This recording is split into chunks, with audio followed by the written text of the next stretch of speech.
Bonjour ou bonsoir à tous pour cette dernière conférence de la journée.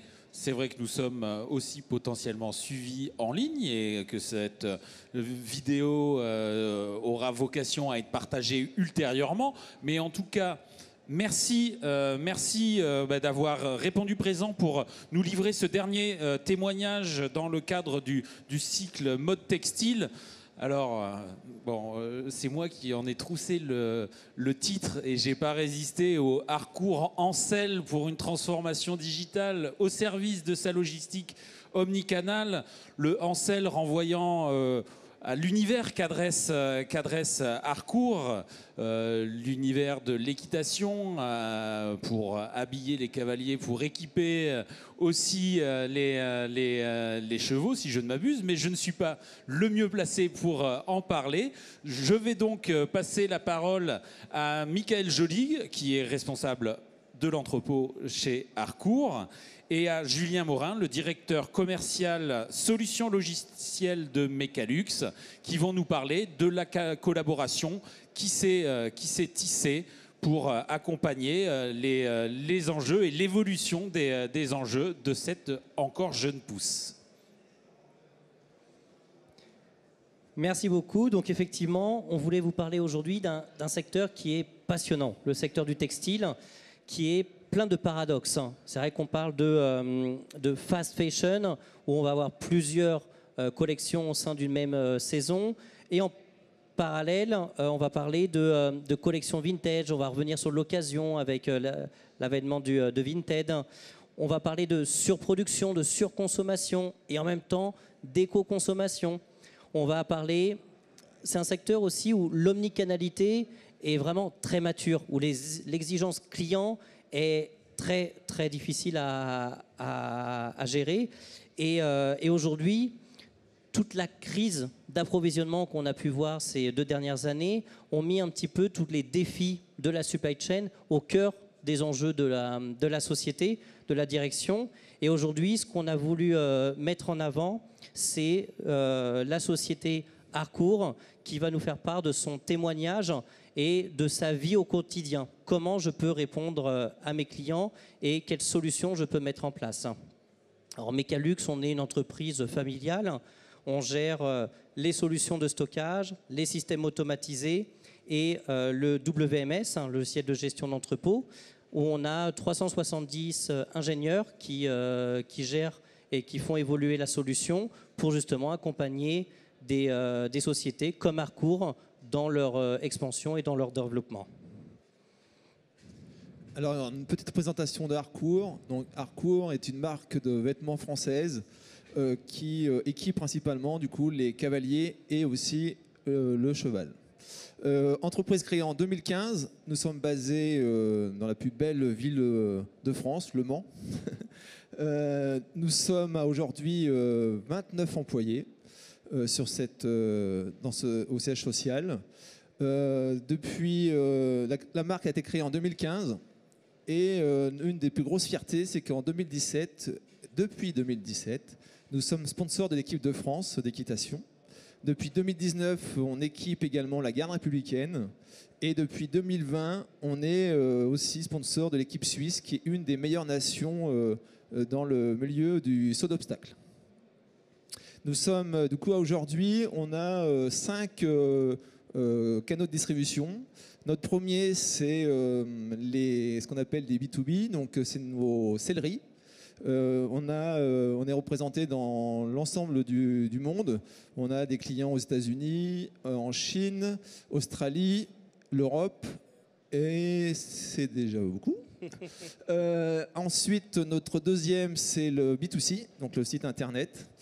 Ensuite, on a aussi 14 affiliés.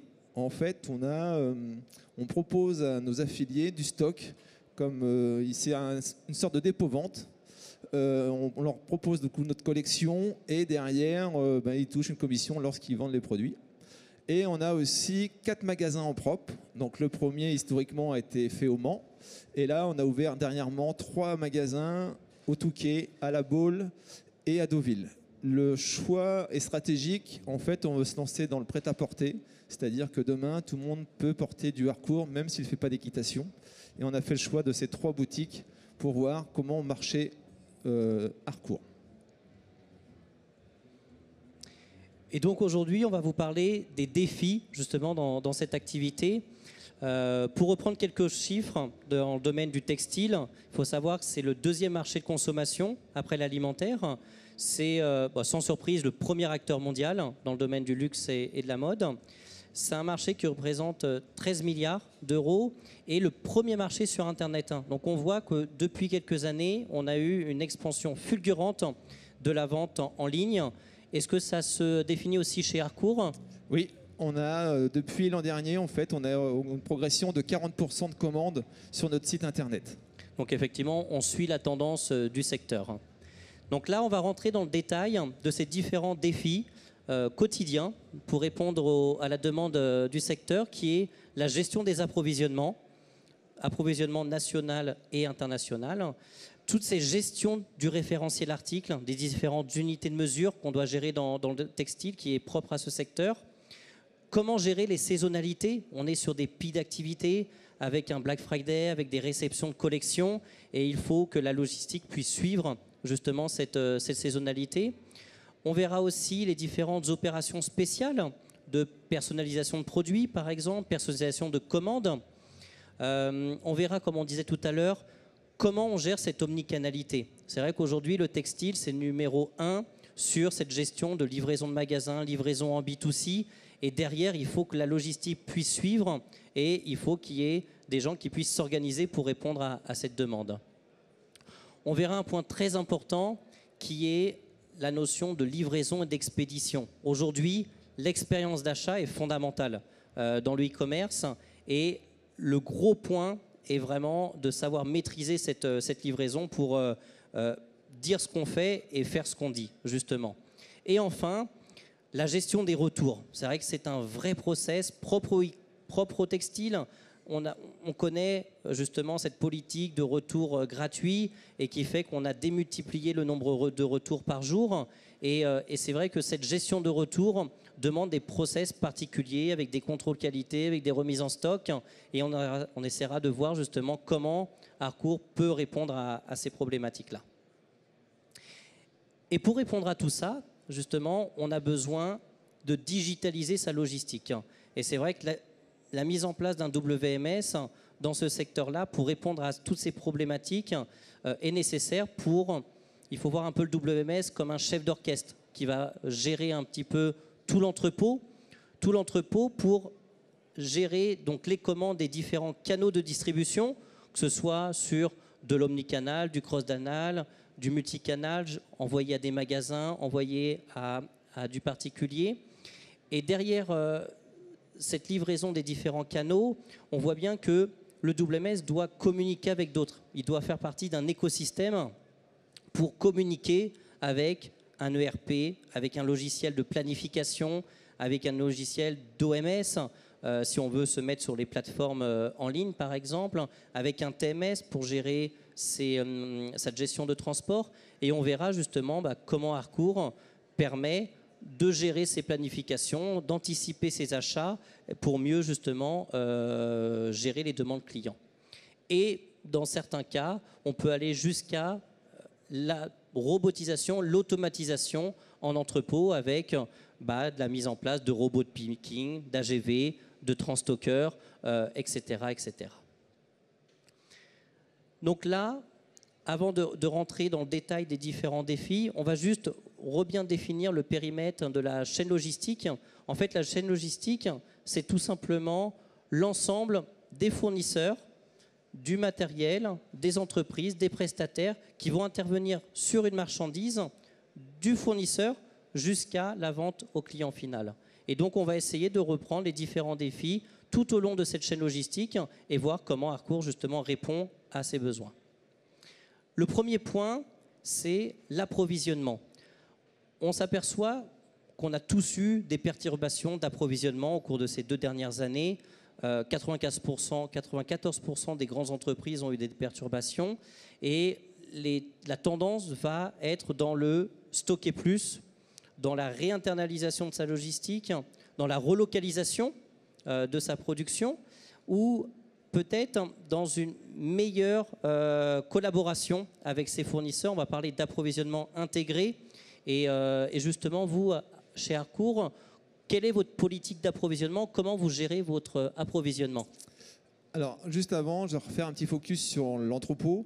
L'entrepôt, en fait, aujourd'hui, fait 700 mètres carrés. On est 4 employés. Et en fait, l'entrepôt est divisé en 2 parties. Une partie picking et une partie stock. Donc, l'appro, aujourd'hui, principalement, nos fournisseurs sont basés en Chine. Et depuis peu, suite au Covid, on a voulu aussi travailler avec le prochain port. Donc du coup, on va travailler maintenant avec le Portugal, l'île Maurice et on vient de signer des produits avec la Turquie. Donc comment ça se passe chez Harcourt? En fait, on a une équipe au sein du siège, l'équipe produit, le produit est destiné au sein du Mans, envoyé du coup au service achat. On a un service achat en Chine.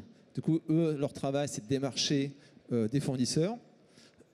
Une fois, on a écrit un cahier des charges pour qu'on gagne du temps en entrepôt. C'est-à-dire, tout simplement, on met dans un carton une seule référence, une couleur et une taille. Et le code barre est aussi sur chaque produit. Et le code barre est également sur le carton. Pour derrière, nous, en entrepôt, gagner du temps lors de la réception. Ça, c'est pour l'appro qui vient directement de nos fournisseurs. Et on a aussi mis en place, il y a 2 ans, un appro directement vers nos magasins. En fait, l'idée, c'est le magasin a vendu un t-shirt rouge en taille S. On fait un réappro sur la semaine d'après par rapport à ses ventes. D'où l'importance de mieux collaborer avec ses fournisseurs. C'est vrai que j'ai un autre partenaire dans le textile qui doit, lui, tout réétiqueter justement en réception parce qu'il n'a pas ses produits étiquetés ou il reçoit tous ses produits en colis multi-références. Donc c'est vrai que là, le fait d'avoir mieux travaillé, mieux collaboré avec vos fournisseurs vous permet de gagner du temps justement en réception. On gagne énormément de temps. J'ai une petite précision. On a aussi dans le textile, du coup, 2 saisons. On a la saison d'été et la saison d'hiver. Et on a aussi une collection permanente qui dure du coup toute l'année. Pour les réceptions d'été ou d'hiver, en fait, comment ça fonctionne chez Harcourt? En fait, on a nos commerciaux qui vont faire le tour de l'ensemble de nos clients, nos selleries, vont proposer les produits. Les selleries passent commande. Et derrière, du coup, notre team produit va passer auprès de la Chine le nombre de pièces nécessaires, prend un stock aussi pour Harcourt et prend un stock pour nos boutiques. C'est vrai qu'on parle toujours d'anticipation des ventes avec des outils qui permettent de le faire. Là, ce que vous faites, c'est plutôt vous aller chez le client physiquement pour discuter avec eux et anticiper justement les approvisionnements après avoir discuté de vive voix avec vos clients alors. Oui, exactement. D'accord, très bien.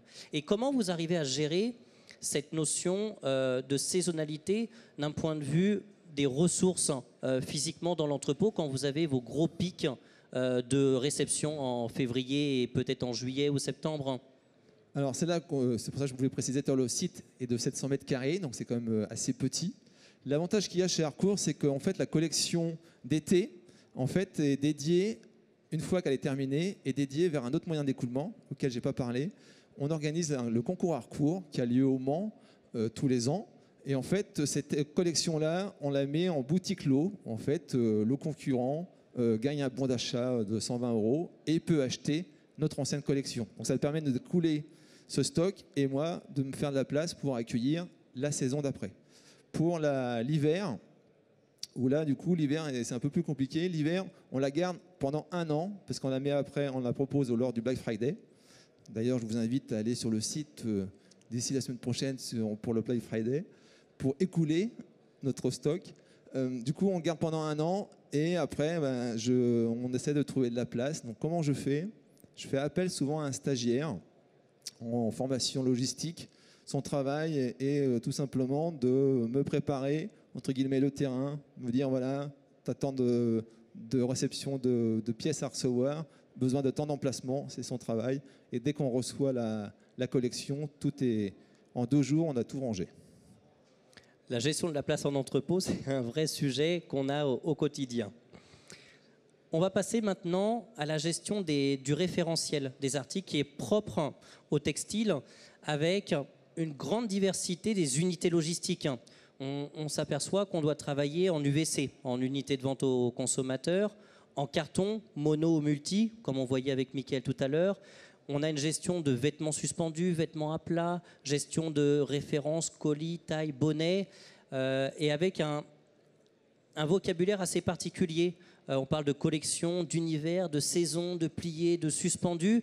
Et c'est vrai que c'est vraiment assez complexe à gérer. Comment vous arrivez à gérer justement cette multitude de références chez Harcourt? Tout d'abord, nous on parle, comme je disais tout à l'heure, en référence couleur taille. Chaque carton du coup est bien identifié. Alors il est possible des fois d'avoir quand même du mélange pour optimiser bien évidemment le remplissage du carton et le remplissage des conteneurs. Donc généralement on prend par exemple sur une référence, j'ai du taille S, j'ai noté 20, je fais confiance du coup à mon fournisseur, je rentre mes 20 en entrée, et si par exemple à côté j'ai un carton de mélange avec du S, du M et du L, là je viens l'éclater et du coup je viens le ranger directement dans mon picking. Les cartons complets, je les mets directement dans mon stock. D'accord, donc vous avez effectivement cette diversité d'unités logistiques où vous avez une stratégie de rangement propre, si c'est un carton monoréférence ou multiréférence, où vous le dépactez en réception alors. Oui, c'est ça. D'accord. En termes de préparation de commande, on s'aperçoit qu'il faut toujours aller vite, toujours livrer le bon produit. Aujourd'hui, la préparation des commandes dans l'omnicanalité, c'est de pouvoir livrer un magasin peut-être sur palette, de pouvoir livrer mon B2C peut-être sur de la multicommande, de pouvoir ordonnancer de manière automatique mes commandes. Comment vous arrivez à gérer cet ordonnancement et ce traitement de toutes ces commandes à préparer? Alors, on s'est fixé comme règle, toute commande avant 14 heures doit partir le jour même, qu'elle soit B2C, B2B ou nos magasins. Donc, ce qu'on a mis en place avec notre service APRO, c'est tous les mardis, j'ai le réassort des magasins. Ça, cette journée est vraiment dédiée à nos magasins.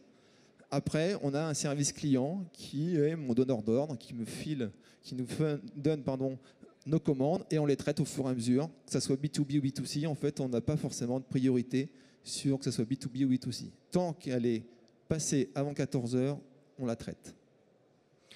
Très bien, parce que c'est vrai que c'est important. Et comment vous arrivez à gérer votre stock entre le B2B et le B2C? Est-ce que c'est le même stock? Est-ce que vous avez deux stocks physiques séparés? Comment c'est géré? C'est le même stock. Donc vous avez un stock unique avec une préparation différente en fonction du client. Donc. Tout à fait. En fait, ce qui est simple, pour le B2B, on part avec un carton. Parce que généralement, on va partir entre 100 et 200 pièces. Donc on part avec le carton, on met directement dans le carton, on sort l'étiquette d'expédition et on l'envoie. Et après, pour le B2C, là, on y va une pièce par une pièce pour préparer les commandes et on met en sachet et on envoie directement. D'accord. Et comment vous arrivez à gérer vos pics d'activité? Parce qu'on parle toujours des soldes, des promotions, du Black Friday, comme on disait, des nouvelles collections. Comment vous arrivez à absorber justement au niveau des ressources humaines ces pics d'activité? Alors on fait appel souvent à un contrat CDD et comme on est encore une petite entreprise, on fait appel aussi des fois à nos collègues du siège qui viennent nous aider sur le terrain. Du coup, la partie entre guillemets experte, préparation de commandes, c'est nous entrepôts qui le faisons. Par contre, pour l'emballage, on fait appel aux gens du siège, par exemple là dans le Black Friday qui arrive la semaine prochaine. Je vais solliciter mes collègues pour venir nous aider sur le terrain. Tout le monde met la main à la pâte. C'est l'esprit de l'entreprise et encore de la petite entreprise, oui. Bon, ça c'est important. Et en termes de formation, comment vous arrivez à former les gens du siège ou les CDD justement pour la préparation? Est-ce que c'est pas trop compliqué? Comment ça se passe? Non, parce que Easy est un outil assez ludique et assez facile à utiliser. J'ai récemment eu un stagiaire qui a préparé mon arrivée de collection d'hiver et qui nous a fait tout simplement une petite procédure assez simple pour que tout le monde puisse la lire et la comprendre. D'accord, très bien. Alors effectivement, c'est ce qu'on disait tout à l'heure, de pouvoir livrer, de faire ce qu'on dit et de dire ce qu'on fait. Ça me rappelle une petite anecdote. C'était pour la garde-robe de ma fille pour la rentrée. J'ai passé une commande sur Internet et j'avais un délai de livraison de 15 jours. Bon, je m'étais dit, c'est la rentrée, 15 jours, j'accepte. Au bout de 3 semaines, j'ai toujours pas reçu mes produits. Et vous savez ce que j'ai fait? J'ai annulé ma commande et je suis allé passer directement au magasin pour récupérer les produits. Et c'est vrai que ça, c'est important parce qu'on passe vraiment d'une politique de produit à une politique d'expérience. Et c'est vrai que si on n'est pas satisfait par cette expérience d'achat, au final, on va passer chez le concurrent. Et c'est vrai que cette notion d'expédition, parce qu'on doit s'engager sur des délais, est fondamentale au final. Alors demain, Julien, si ta fille fait du cheval et doit commencer dans 48 voire 72 heures, je te garantis que tu auras les produits en temps et en heure. Très bien, c'est noté, merci. Alors on va passer maintenant à la gestion des retours. Alors c'est vrai que quand on pense au textile, on pense toujours aussi au retour. Est-ce que vous pouvez nous expliquer un petit peu comment est gérée cette partie-là chez Harcourt? Alors la gestion des retours, c'est ma partie préférée. Alors en fait, on a la chance déjà pour le B2C, on a très très peu de retours clients. Généralement, c'est une erreur de taille lors de la commande. Et B2B, aujourd'hui, il n'y a pas de retour sur ces secteurs-là. Les seuls retours, c'est sur nos magasins, les affiliés et nos boutiques propres, où en fait on fait 2 retours dans la saison. En fait, quand ils reçoivent l'hiver, du coup, ils me retournent l'été et vice-versa. Donc là, du coup, ça faisait aussi partie du cahier des charges qu'on avait vu avec Mecalux de construire un flux informatique assez simple pour que derrière, on gagne du temps sur le traitement de ces produits. En moyenne, on est entre 200 et 300 pièces par magasin. Donc, c'est quand même assez conséquent. Très bien, merci. Et justement, pourquoi vous avez décidé de vous équiper d'une solution WMS ? Alors pour la petite histoire, en fait, avant, la logistique était gérée par un prestataire extérieur. On a internalisé la logistique il y a 3 ans. Quand je suis arrivé moi, sur Harcourt, on m'a dit, voilà, tu as page blanche, tu as un entrepôt, 4 murs, et du coup, tu construis tout. Donc on a commencé tout simplement par construire la partie picking et la parking stock. Et après, j'avais dit rapidement, Monsieur Benguigui, attention, je vais avoir rapidement besoin d'un vrai outil informatique. Donc la première année, ce qu'on a fait, c'est qu'on était avec nos papiers, fichiers Excel et un petit crayon, et on allait piocher dans les emplacements. Et très rapidement, on est parti vers une version plutôt vraiment informatisée. Donc j'ai eu l'occasion d'aller visiter du coup Easy chez Espace des Marques, outil qui m'a tout de suite convaincu. Et au-delà de l'outil, il y a aussi l'accompagnement derrière. On proposait un cahier des charges qui était vraiment déjà très, très concret. D'accord. Est-ce que vous pouvez nous expliquer un petit peu comment s'est passé le projet de cette mise en place? Est-ce que ça n'a pas été trop dur, ce changement du papier-crayon à un outil logiciel? Pas du tout. Je raconte souvent comme anecdote, lors de la mise en place, je me suis dit, mince, est-ce que c'est pas trop tôt par rapport à l'activité? En fait, on allait beaucoup trop vite. Et il a fallu que j'adapte du coup les horaires. À l'époque, on n'était que 2, donc j'ai adapté les horaires de ma collaboratrice pour traiter les commandes. Et finalement, je me souviens, le chef de projet de chez Mecalux m'avait dit non, il n'est pas trop tôt, tu verras quand ça va partir, tu vas être bien content d'avoir un outil. Et finalement, c'est parti dès le mois d'août. La mise en place a été mise en juin. Donc dès août-septembre, c'est vrai que l'activité a explosé. Et au jour d'aujourd'hui, je suis très très très content d'avoir un produit vraiment informatisé pour traiter l'ensemble de nos flux logistiques. Comme quoi, il n'est jamais trop tôt pour mettre en place un WMS. Et c'est vrai que c'est important de mettre en place les process dès le départ pour ne pas prendre des mauvaises habitudes. Parce que c'est vrai que si on a trop longtemps, on prend peut-être des mauvaises habitudes ou en tout cas certains process. Et mettre un logiciel sur des process existants, c'est plus difficile. Le fait de l'avoir fait dès le départ, ça nous a aidé à mettre en place facilement le logiciel dans ce cas-là. Oui, et en plus de ça, en fait, une fois de plus, j'ai fait aussi encore appel à un stagiaire pour m'aider, pour m'accompagner sur ce projet. Vu que du coup la marque grandit assez vite, un peu la tête dans le guidon, du coup mon stagiaire a mis en place tout simplement l'étiquetage des zones, a même écrit quelques procédures, a même fait le recettage de Easy. Et même à un moment donné, je me suis dit, mince, il connaît mieux le sujet que moi. Il va falloir aussi que je mette le nez dans Micalux.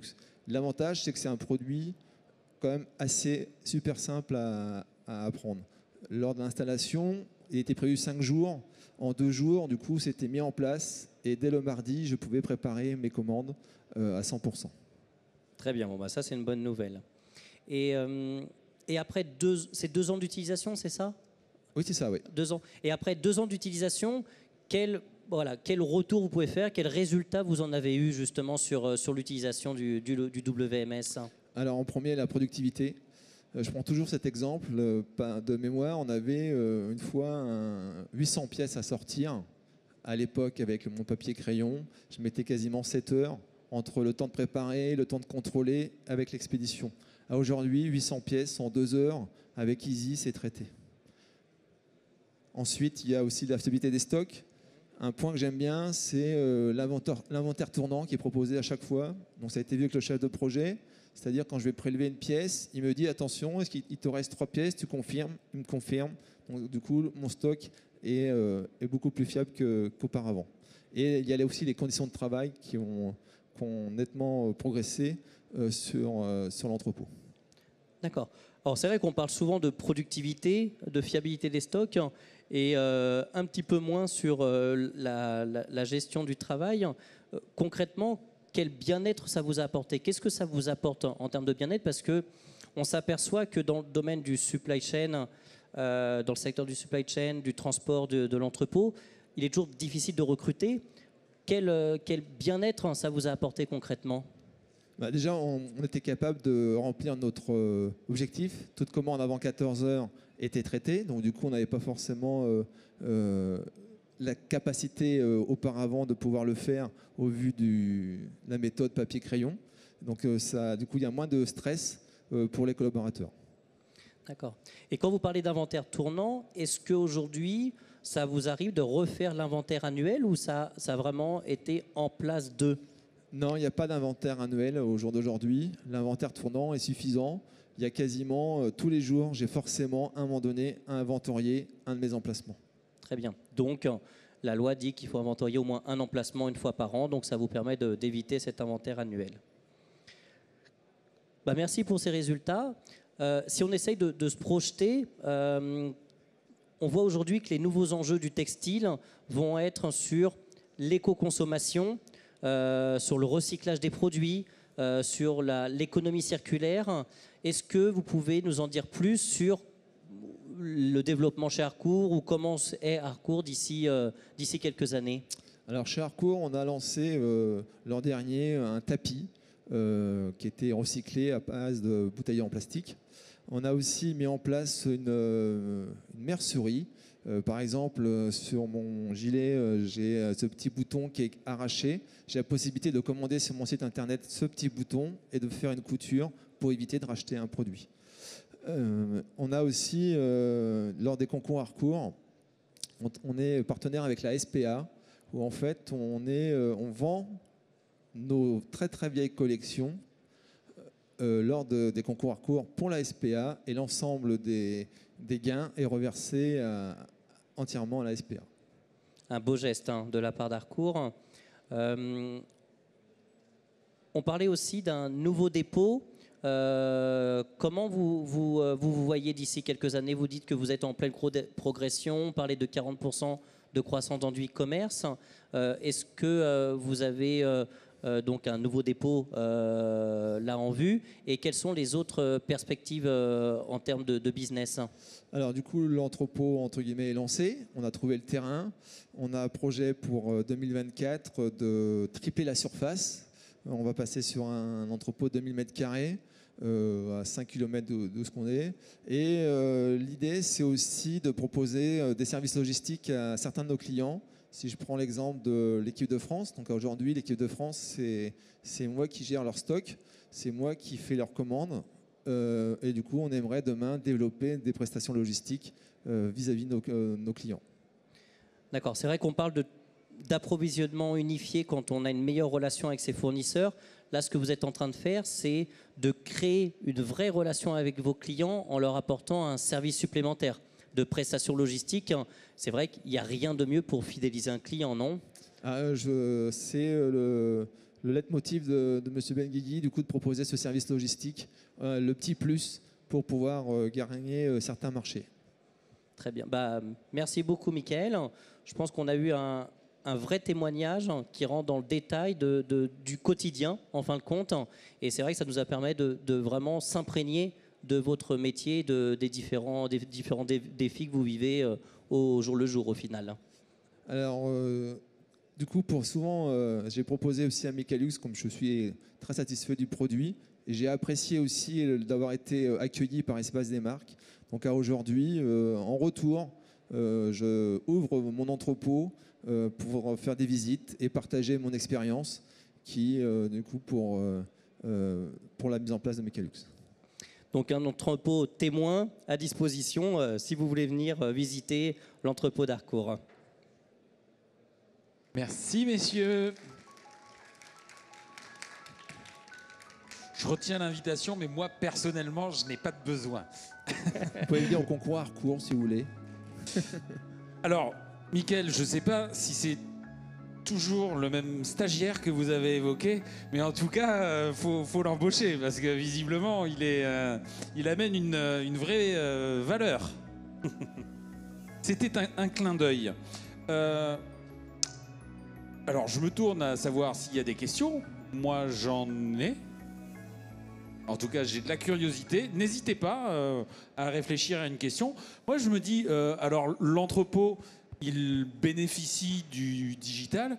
Il n'y a pas d'autres métiers chez Harcourt qui sont peut-être un peu jaloux du tournant digital qu'a pris l'entrepôt, ou d'une façon générale, le développement de l'entreprise repose sur l'outillage, et je pense par exemple autour de l'outillage de la gestion fournisseur, l'outillage de la prévision de la demande, ce genre de choses. Les autres fonctions sont déjà à cette ère du digital quand l'entrepôt y a déjà basculé? Alors, on a des projets en cours, en l'occurrence le Ship from Store. On aimerait faire partir directement de nos boutiques les produits ruptés en entrepôt. Donc, c'est dans les tuyaux. On a voulu aussi pendant un moment se poser la question sur la partie marketing, sur un CRM pour avoir un meilleur suivi du client.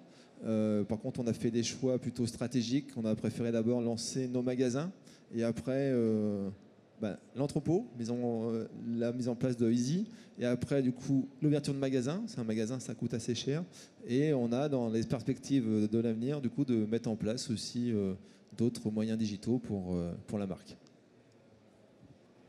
Très bien. Peut-être un commentaire sur le voyage digital des clients. Vous avez l'impression que le monde de l'entrepôt est plutôt bien servi. Et quand vous arrivez chez eux, ils se disent « Ah, enfin, on va digitaliser notre entrepôt » ou « Ah, l'entrepôt va être le fer de lance du digital chez nos clients ». C'est vrai que depuis 2 ans, on a connu des crises d'approvisionnement, et la direction de l'entreprise a recentré justement l'enjeu de la logistique comme un vrai facteur clé pour se différencier. Et aujourd'hui, on a vraiment vu une bascule depuis 2 ans sur cette volonté de se digitaliser, sur cette volonté d'arriver à mieux communiquer pour avoir une vision globale de ses stocks, parce qu'on parle toujours de disponibilité du stock, mais encore faut-il que stock soit présent, mais que j'arrive à le livrer à mes clients. Et aujourd'hui, on peut avoir du manque de stock, non pas parce que je n'ai pas le produit en stock, mais parce que je n'ai pas réussi à livrer en temps voulu mes clients. Et aujourd'hui, le fer de lance, c'est vraiment d'arriver à livrer ses clients et d'avoir une vision à 360 de son stock pour avoir en temps réel une vision du stock du magasin, des boutiques, d'un entrepôt central, d'un entrepôt secondaire, et de pouvoir aussi savoir qui va livrer, qui va expédier. Et en fonction de certains critères, ça peut être un magasin qui va livrer directement un client sur une commande qui est en ligne. Ça peut être directement mon fournisseur qui va livrer un magasin. Ça peut être un transfert d'un magasin ou un autre. Ça peut être un balancement de mon stock entre mon entrepôt principal et mon entrepôt secondaire. Et au final, le prochain enjeu majeur, ça va être ça. C'est de se dire, j'ai mes produits, comment j'arrive à gérer l'intégralité de mes entités en entrepôt, en entreprise. Je me tourne vers la salle pour une éventuelle question. Non, dans ce cas, moi je vais poursuivre. Chez Harcourt, un Black Friday, vous nous avez rappelé que ça se présente là dans les jours qui viennent. Un Black Friday, c'est vraiment un pic très très significatif de l'activité et que d'expérience vous ne pourriez pas franchir sans cet atout digital. Complètement. L'an dernier, on a fait 400 commandes, donc on avait déjà Easy. Là, il est projeté de passer à 1500 commandes sur la journée du Black Friday. Donc je pense que Easy va beaucoup nous aider sur cette réussite. C'est le plus gros pic de l'année en commande. Oui. Vous nous avez expliqué que c'était aussi l'opportunité de vider un petit peu votre entrepôt de collection précédente. Tout à fait, c'est l'idée du Black Friday, oui. D'accord. Moi, je vous interroge aussi sur le côté international. L'entrepôt du Mans, il opère, du moins toutes les marchandises passent par là, ou il y a certains flux qui lui échappent. Je pense notamment vers l'Australie ou. Exactement. En fait, les flux. Alors, il est possible. En fait, le flux Asie, Australie, États-Unis part directement de notre entrepôt de Chine. On a un entrepôt en Chine. Et il est possible que parfois il soit rupté, donc du coup c'est moi qui envoie directement via l'Australie, États-Unis ou la Chine. D'accord. Les magasins, le fait que vous ayez commencé à en ouvrir, donc un premier plus les trois plus récents, La Baule, le Touquet et Deauville. D'accord. Ça a vocation à s'étendre, y compris à l'international, et vous pensez que ça va vraiment modifier les enjeux qui se jouent dans votre entrepôt? Oui, parce que l'objectif aujourd'hui est d'ouvrir des l'affiliation. C'est un projet d'entreprise et on aimerait aussi s'implanter dans le centre-ville. Ça faisait partie des projets de 2022. On attendait voir comment se passait l'année. Donc on va se projeter d'ici 2 ans sur l'ouverture de magasins en centre-ville. On a vraiment une volonté de se développer sur le prêt-à-porter. Je prends toujours cet exemple. En fait, on est faire un peu comme Lacoste. Lacoste a commencé dans le tennis. Aujourd'hui, les gens portent du Lacoste sans forcément faire du tennis. Demain, l'objectif, c'est que tout le monde porte du Harcourt sans forcément faire de l'équitation. Très bien. Et avec un parcours omnicanal qui est plutôt singulier, puisque c'est... D'abord, on construit la marque, y compris en lui assurant de la visibilité avec l'équipe de France. Et ensuite, on développe le réseau de magasins. C'est vrai où certains viennent et leur problématique omnicanal, ils avaient certes la marque et le réseau de magasins et maintenant sont obligés de digitaliser, du moins vendre sur Internet et autres. Vous, c'est un petit peu un chemin, sinon inverse, mais original, dirons-nous. Et qui fonctionne.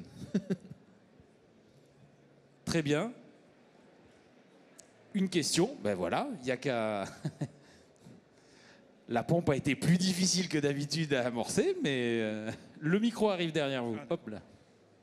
Oui, bonjour. En fait, je voulais savoir si vous envisagez, puisque vous faites de la mercerie pour le textile, une prestation de réparation des selleries ou éventuellement la gestion d'une activité de seconde main.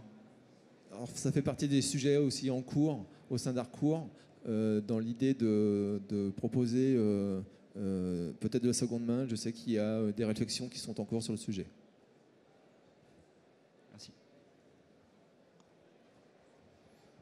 Eh bien, une autre question de quelqu'un qui serait peut-être familier du monde de l'équitation. Ça n'est pas mon cas, je suis un peu court sur le sujet.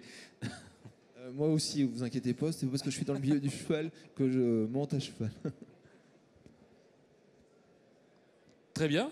Eh bien, messieurs, de toute façon, il y a aussi la possibilité de continuer la discussion alors sur le stand, mais maintenant le Supply Chain Event va passer pour cette soirée en mode un petit peu plus festif pour fêter ses 10 ans. Donc ça va notamment à la fois se passer sur votre stand, mais aussi au sein du Cube, et ça laisse augurer de riches échanges. Et là, je me tourne vers vous. Les riches échanges, il y en aura aussi demain avec la poursuite de ce cycle textile. Et je ne vais pas pouvoir vous en donner le programme parce que je ne l'ai pas, mais je sais que ça se poursuit demain matin. On aura une présentation de l'Observatoire de la supply chain durable qui a été monté par le cabinet Kepler, dont ça sera la seconde édition et qui justement va aussi s'intéresser aux enjeux textiles qu'il peut y avoir sous cette bannière de la supply chain durable. Ensuite, on aura un témoignage de Petit Bateau, une marque qui a un avantage d'antériorité en tout cas, qui témoignera avec Future Master, et on finira ce cycle textile, ça me revient donc, avec Children World Fashion, donc une entreprise qui fabrique et distribue des vêtements pour enfants avec de nombreuses licences de marques très très connues, de marques premium très connues, et qui témoignera avec ISCM de l'éditeur Bellara. Donc voilà pour demain. Merci pour cette intervention qui clôture cette journée. Et je vous laisse et je nous laisse profiter de la célébration des 10 ans de Supply Chain Event. Merci.